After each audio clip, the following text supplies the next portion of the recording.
Marco teórico de paradigma de programación orientada a objetos. Programación orientada a objetos. Grady Bosch, autor del método de diseño orientado a objetos, define la programación orientada a objetos como un método de implementación en el que los programas se organizan como colecciones cooperativas de objetos, cada una de las cuales representan una instancia de alguna clase, y cuyas clases son todas miembros de una jerarquía de clases unidas mediante relaciones de herencia. Existen tres importantes partes en la definición de la programación orientada a objetos. Primero, utiliza objetos no algorítmicos como bloques de construcción lógicos, jerarquía de objetos. Segundo, cada objeto es una instancia de una clase. Y tercero, las clases se relacionan unas con otras por medio de relaciones de herencia. El concepto de objeto, al igual que los tipos abstractos de datos o tipos definidos por el usuario, es una colección de elementos de datos junto con las funciones asociadas utilizadas para operar sobre esos datos. Sin embargo, la potencia real de los objetos reside en el modo en que los objetos pueden definir otros objetos. Este proceso se denomina herencia y es el mecanismo que ayuda a construir programas que se modifican fácilmente y se adaptan a aplicaciones diferentes. La idea fundamental en los lenguajes orientados a objetos es combinar en una sola unidad datos y funciones que operan sobre esos datos. Tal unidad se denomina objeto. Por consiguiente, dentro de los objetos residen los datos de los lenguajes de programación tradicionales, tales como números, arrays, cadenas y registros, así como funciones y subrutinas que operan sobre ellos. Abstracción. La abstracción es uno de los medios más importantes mediante el cual nos enfrentamos con la complejidad inherente al software. La abstracción es la propiedad que permite representar las características esenciales de un objeto, sin preocuparse de las restantes características no esenciales. Una abstracción se centra en la vista externa de un objeto, de modo que sirva para separar el comportamiento esencial de un objeto de su implementación. Definir una abstracción significa describir una entidad del mundo real, no importa lo complejo que pueda ser, y a continuación utilizar esta descripción en un programa. La encapsulación o encapsulamiento es la propiedad que permite asegurar que el contenido de la información de un objeto está oculta al mundo exterior. El objeto A no conoce lo que hace el objeto B, y viceversa. La encapsulación también se conoce como ocultación de la información.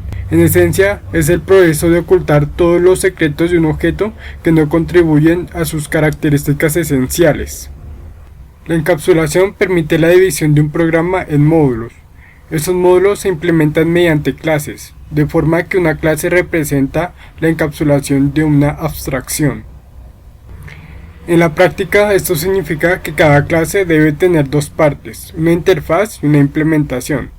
La interfaz de una clase captura solo su vista externa, y la implementación contiene la representación de la abstracción, así como los mecanismos que realizan el comportamiento deseado. Modularidad.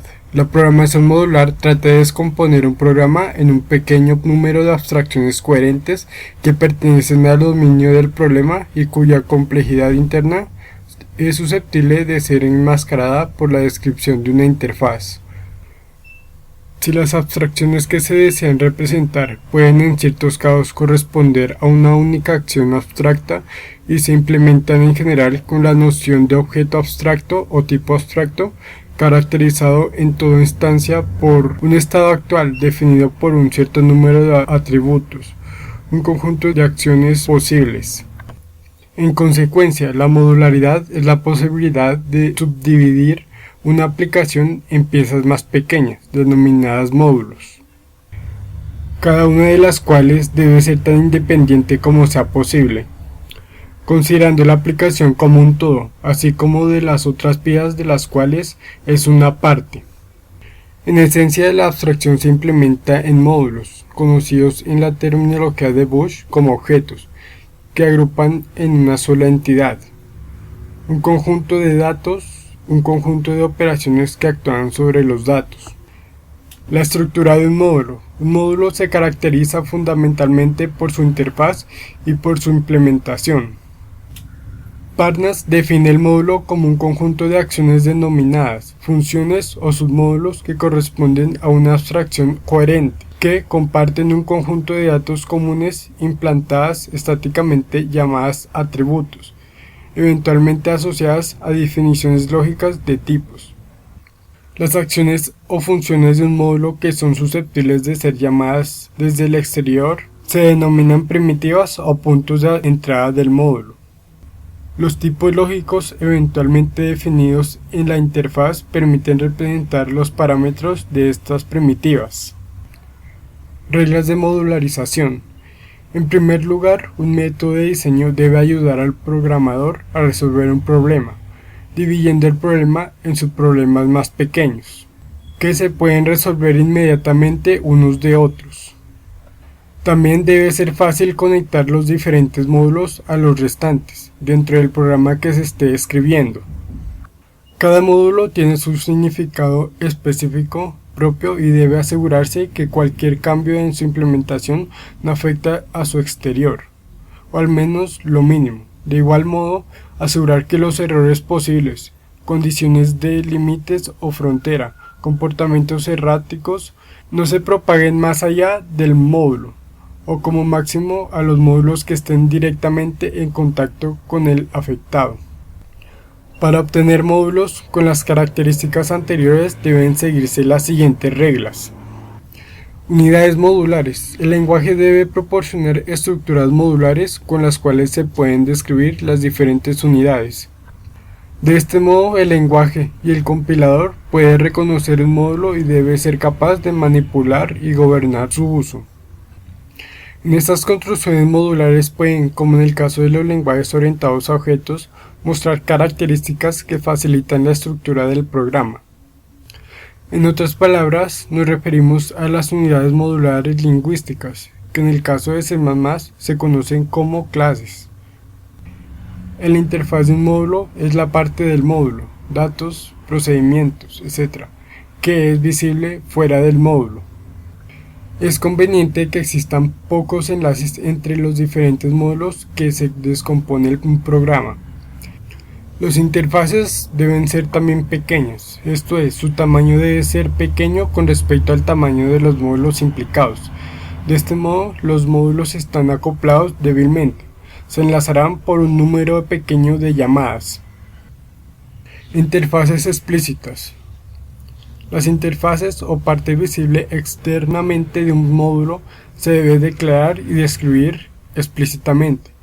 El programa debe especificar cuáles son los datos y procedimientos que un módulo trata de exportar y cuáles deben permanecer ocultos del exterior. La interfaz debe ser fácilmente legible, tanto para el programador como para el compilador. Es decir, el programador debe comprender cómo funciona el programa y el compilador ha de poder comprobar si el código que accede al módulo se ha escrito correctamente. Ocultación de la información. Todos los módulos deben seguir el principio de ocultación de la información. Cada módulo debe representar al menos un elemento de diseño, por ejemplo la estructura de un registro, un algoritmo, una abstracción. Otro criterio a tener en cuenta es la subdivisión de un sistema en módulos. Es el principio denominado abierto-cerrado, formulado por Meyer. Este principio entiende que cada módulo se considera cerrado, esto es, terminado o por consiguiente útil o activo desde dentro de otros módulos. Al mismo tiempo debe ser abierto, esto es, sometido a cambios o modificaciones.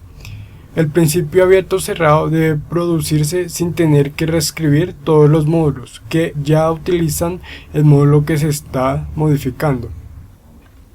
Clases. Una clase es la descripción de un conjunto de objetos. Consta de métodos y datos que resumen características comunes de un conjunto de objetos. Se pueden definir muchos objetos de la misma clase. Dicho de otro modo, una clase es la declaración de un tipo de objeto. Las clases son similares a los tipos de datos y equivalen a modelos o plantillas que describen cómo se construyen ciertos tipos de objetos. Cada vez que se construye un objeto a partir de una clase, estamos creando lo que se llama una instancia de esa clase.